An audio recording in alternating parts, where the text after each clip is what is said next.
kuchinta, guys. Ito lang yung ating sangkap. Ayan. Meron na akong tubig. Yung gagawin ko mga lalabs, isang cup ng all-purpose flour, isang cup ng cornstarch or cassava flour, isang cup ng brown sugar, then meron tayo ditong sweetie, guys. Salain pa natin yan. Then ito, lye water. Ano lang tong lye water? 1 tablespoon. 1 tablespoon. Yan ang ating tubig ay 2.5 kalahating 2.5 cups. So, mag-mix na ako mga lalabs. Itong aking, guys, itong aking sweetie, binabad ko lang sa mainit na tubig. So, ngayon, sasalain natin para matanggal natin yung, guys, yung buto. Mix na natin yan. Mix na naman to. Itong kuchinta, guys, napakabilis lang lutuin ito. Napakabilis lang. Sanahan pa natin sa tubig para makakuha pa tayo ng Kakasin pa natin ulit. Ayan. Kakatasin ko pa ulit itong aking guys, sweetie. Pero pag nakulangan naman ako dyan sa kulay niya, magdadagdag naman tayo ng food color. Ito talaga kasing sweetie. Iba din ang aroma nito, guys. Ayan. Okay na yan. Magdadagdag na lang tayo mamaya ng Then, maglalagay na ako dito. Maglalagay ako, guys, ng powdered milk. Ayan. Ano lang, 2 kutsara lang. Ito, optional lang ito mga lalabs. Ito, ko lang talaga ito. Pang dagdag paninamnam sa ating kuchinta. Then, yung lye water natin mga lalabs ay, ayan yung lye water. Ito yung magpapaligat ng ating kuchinta. 1 tablespoon lang mga lalabs.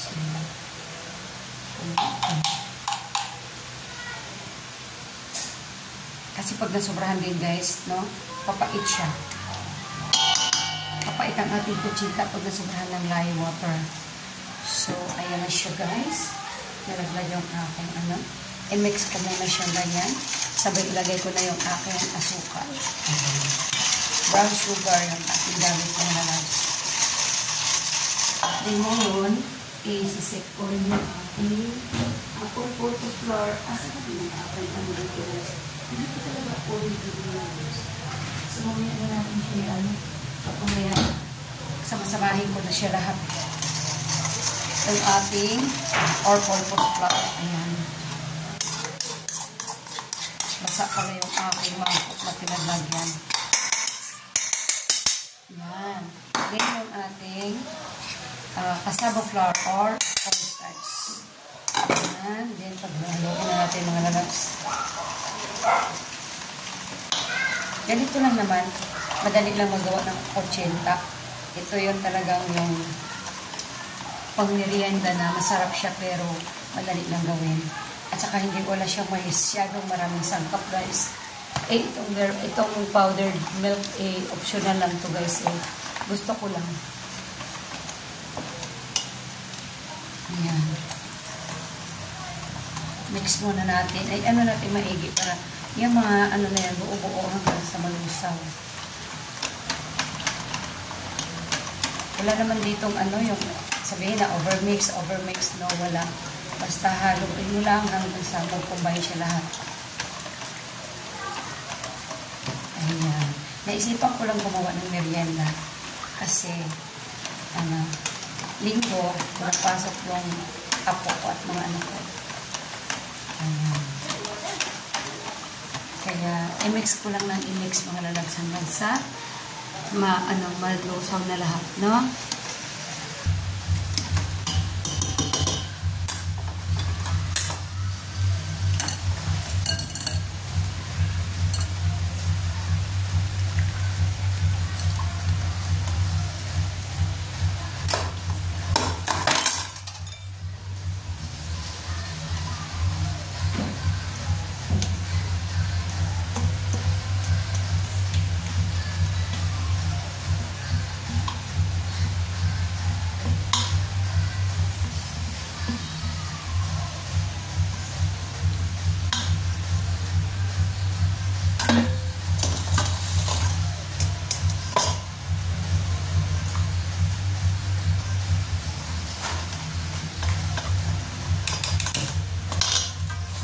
Hindi ako expert mga lalabs dito. Pero galaw na ako.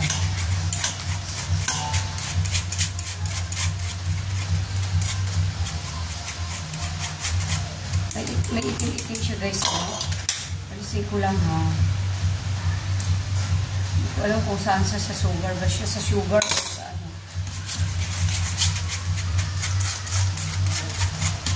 Anuhin ko lang ng maigit hanggang sa malusaw lahat ito guys.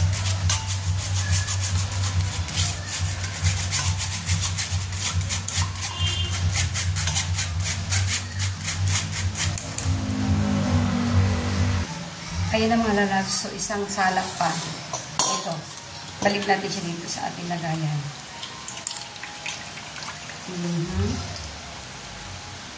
Ayan na mga lalabs, ano na siya talaga. Diba wala na? Malinis na siya. So, okay na. Okay na ito mga lalabs. So, i-ready na natin na ating steamer. Malapit na kumulo yung tubig ko guys sa aking steamer. Kaya, maglagay na tayo sa ating mga mold. Hindi naman ito siya umaalsa guys, kaya dami-damihan lang natin, laki-lakihan lang natin.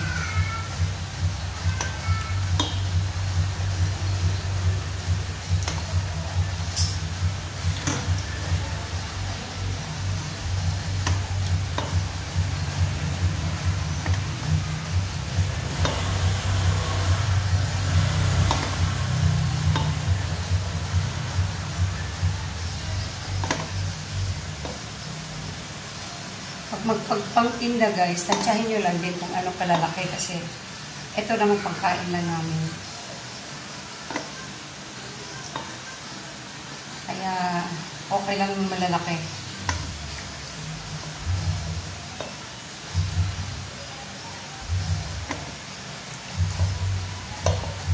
At saka hindi ganong matamis tong timpla ko dito guys. Kasi bawal sa atin ang sobrang tamis. 14 lang yung gagawin ko kasi 14 lang yung laman ng aking steamer. Kasi ginamit ko ay maliit na steamer. So, ayan. Ready na yan. Antayin natin kumulo natin tubig. Kumulo na yung aking tubig guys. So, binalot ko rin pala yung takip para hindi matuluan yung ating kutsinta. Isasalang na natin mga lalabs. Reduce ko na yung apoy.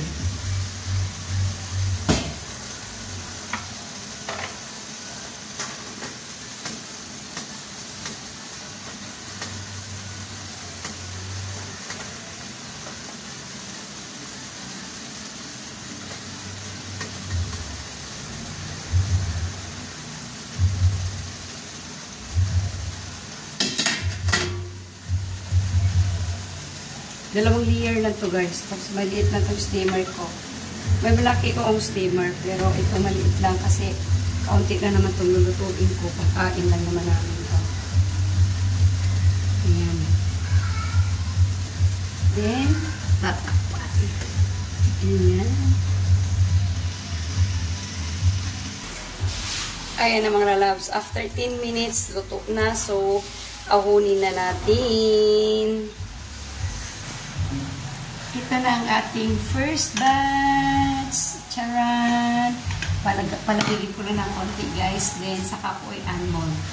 Ayan na Oh, super pretty.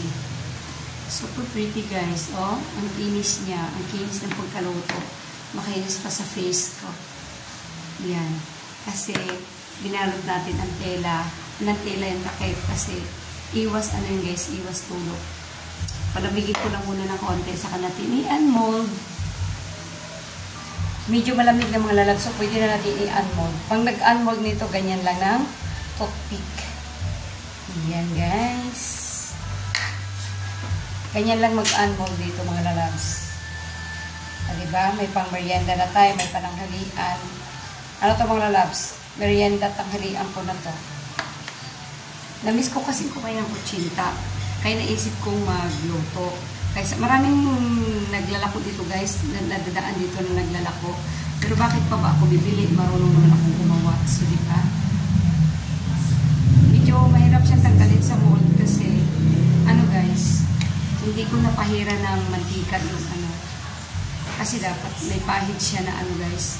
Pinahiran dapat natin ng mantika yung mold natin or di kaya yung mold natin or di kaya yung kung hindi mantika, butter. Eh, hindi ko na napahiran pero okay lang naman din. Ayan. Tatanggal din naman siya kaagad. So, mag-unmold muna ako mga lalabs, no? At magta-toppings tayo mamaya-maya.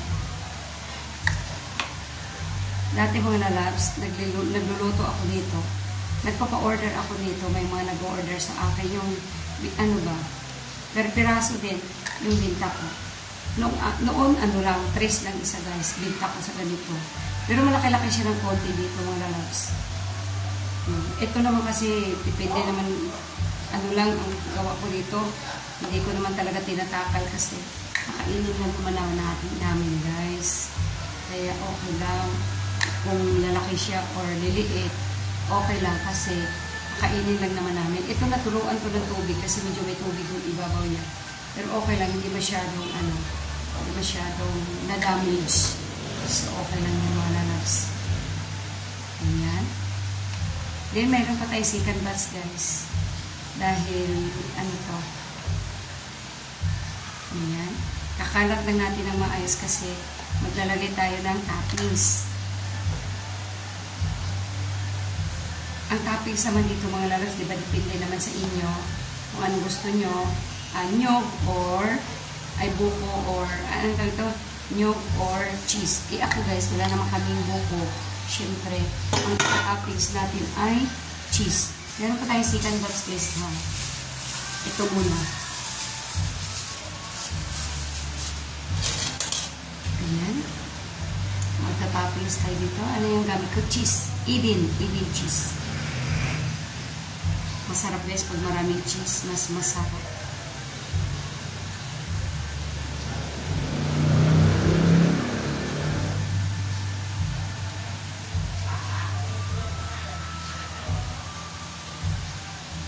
Namiss ko lang magkain ng kutsenta kaya naisipan ko magluto.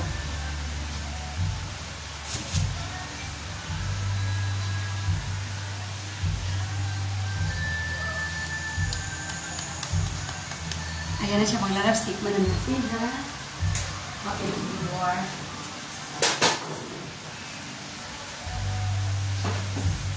Ayan na yung ating finished product guys. Pero meron pa tayong second batch. Nagluluto pa ako mga lalabs. So, titiman tayo. Titikman ko na. Naglalaway na ako mga lalabs.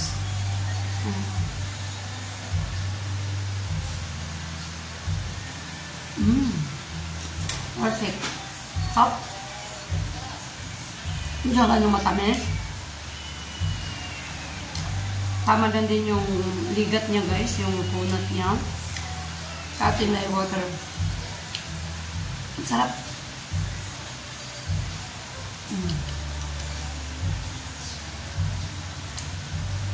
Kain tayo.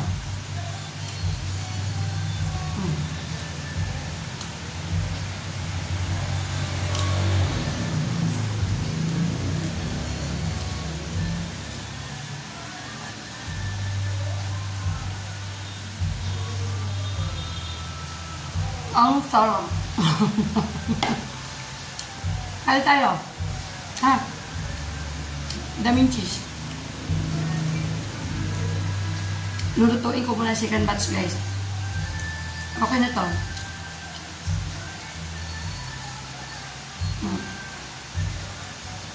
Yung second batch na lulutuin ko. Thank you. Thank you for watching. Please like and share. Thank you.